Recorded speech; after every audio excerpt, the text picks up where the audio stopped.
My Money Story. With the lifestyle James had before, he was confident to spend a lot of money that were unnecessary. The worst is that he could have spent money for assets that he really needed. And if he lost his money, he used to dream of having. Pero tulad nga sa napanood natin, hindi dito nagtapos ang kanyang kwento. Having realization, he finally took the initiative and action to change his lifestyle. As a happy journey and still in progress, James got back on his feet and he is now on the way to increasing his income and build his assets.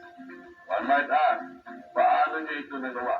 The answer is because of the right mindset on money. Having right mindset gives you the right result, and doing the right things is the best way to go wealthy. O paano? Samahan niyo ulit kami sa susunod na linggo. Ito po ang Feasibility, My Money Story. At ako, si Francisco Colaimo. Laging nagpapaalala na ang pisong pinaghirapan mo, palaguin mo.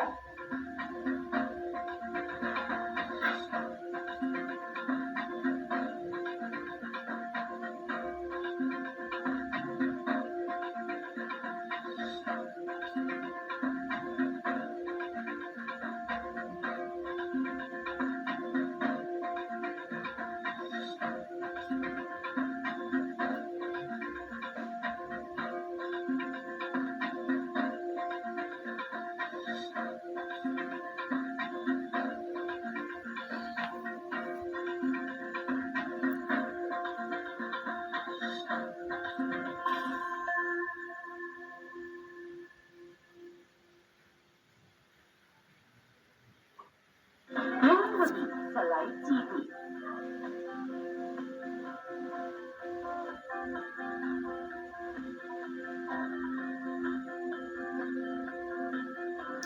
Ito lang yan sa Live TV.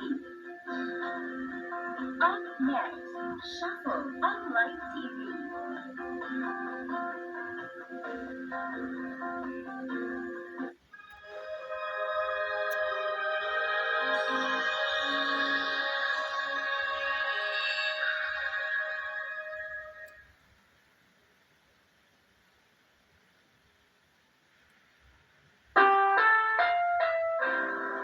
Susunod na programa ay rated PG. Ito ay nangangailangan ng patnubay at gabay ng magulang para sa mga batang manonood.